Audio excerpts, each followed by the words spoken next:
Well, good morning. I am up and at it. I've actually been at it for a little bit, just getting started on my flooring today. I'm going to start at the front end of the van right there, and there are some curves and adjustments that need to be made, but I'm learning how to do hardwood. I've never done it before, so I'm hoping it won't be a super long project. Actually started about 8, I guess, and doing a lot of figuring and measuring, and I've got to be done by 1:30, or at least I have to stop by 1:30, and that means getting the van all fully loaded up and everything so I can move it, because we've got a doctor's appointment for my dad this afternoon. So I'm trying to work quickly but also not make stupid mistakes, because I'm prone to do that when I'm in a rush. So cross your fingers for me and let's hope I get it right the first time. Flooring calls for a 3/8 inch gap all the way around, and that's also going to allow me to put in some with tubular foam, round foam, that's going to fit down in here and be filled with silicone, and that's going to make it a watertight install. I did buy some spacers, but they weren't working very well. They just kept falling out, so I'm just using my eyeball to find the 3/8 inch, and then I've made myself a little tapping block instead of buying one. This actually fits right into the tongue and groove here, and I can tap the pieces together as I fit them. It does look like I ought to put the next piece in there, but I wanted to just go ahead and size all these first and trim where the curves are, and then I'll come back and refit them. I know that's a little extra work, but it's just for the beginning part to make sure this is all fitting correctly the way it should.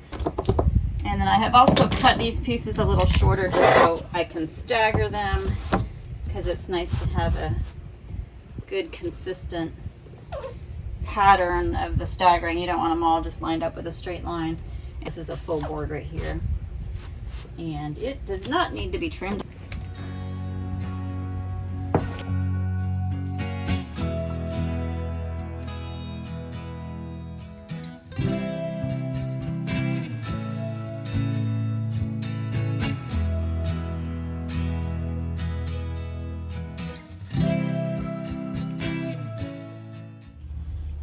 Alright, well, I have gotten this far.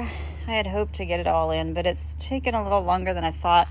Having a little trouble just coordinating pieces in between other pieces, and when you hit some, then others bounce out and that sort of thing. So once it's snapped in, it's not staying in as much as I would like it to.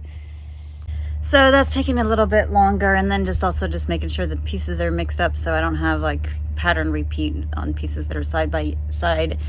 And that kind of thing. And then the heat today is just brutal. I think the temperature is actually only like 85, but because of the humidity and there's no breeze at all, it, according to Dark Sky, which is the weather app I use, feels like 97, and I'd agree. So I took a little break just to cool off, and now I need to clean up because my parents want to leave a little bit early for the doctor's appointment. So I'm gonna get my stuff picked up, put away as best I can, and then hopefully later this afternoon when we get back, I can get back to it, and maybe if I'm really lucky, finish the floor today. Maybe. Welcome back. It's pretty early. It's about 8 o'clock, and I got out here a little before 7 to get everything back out of the garage and set up for what's going to be day 3, working on the floor. That's not full days because I started late on one day and worked as much as I could yesterday. I worked in the morning. It was wicked hot, and felt like 97 with like 100% humidity. It was crazy, and had to take a break to take my dad to the doctor. So I came back after dinner, worked for a little bit, and I would say so far I've got maybe 8 to 9 hours in on the floor. It is taking longer than I expected because I'm having a little bit of trouble snapping the blocks together and getting them to close.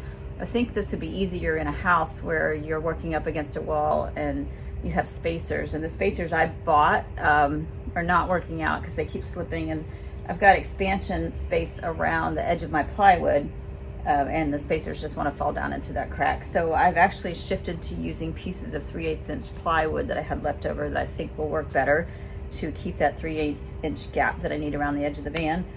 And I am working around the wheel wells and cutting out those shapes, and I'm going to actually finish over here this morning and then mirror that so I can trace it onto the pieces on this side, which should speed things up a bit.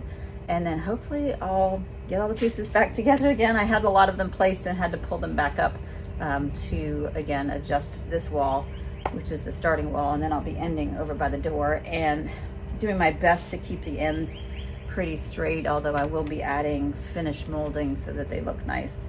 And yep, that's where I'm at right now. So I'm gonna get to work. If you haven't done laminate flooring before, a couple things to show you. This laminate, it's actually kind of chewed up a little bit on the bottom, but it comes with a pre-installed underlayment, which is nice.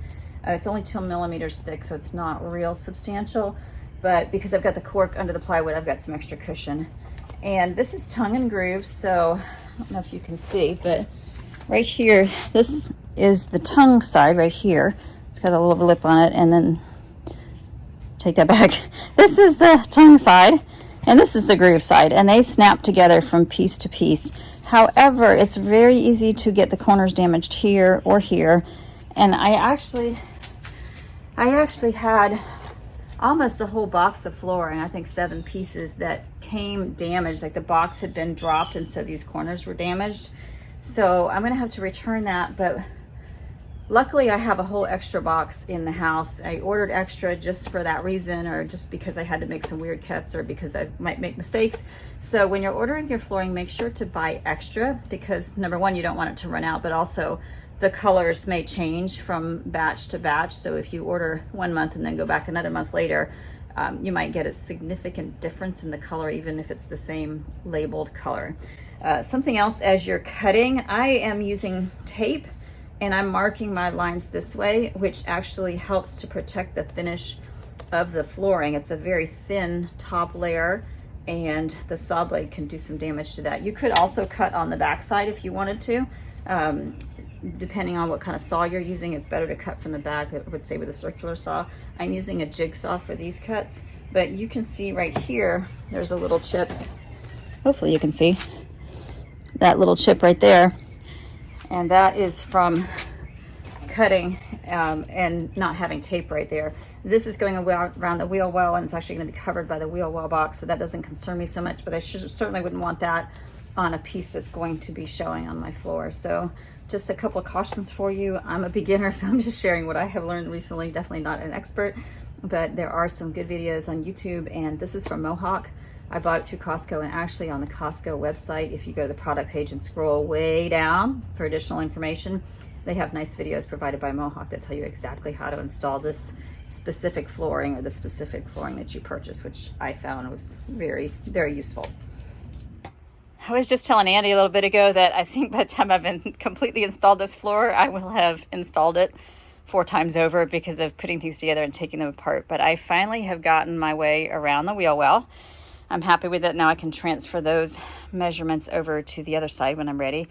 And I have noticed that, like you can see right here, as I pound this in using the little block that I've made, the DIY block, that sometimes it goes tight at one end and then pops apart at the other end, which is, needless to say, frustrating. But I'm getting there. I've got, it looks like 2/3 installed now. As soon as I nail down this piece, or not, you know, physically don't nail because it's a floating floor, but as soon as I nail it in terms of getting it installed, and I'll be able to move on to the next row.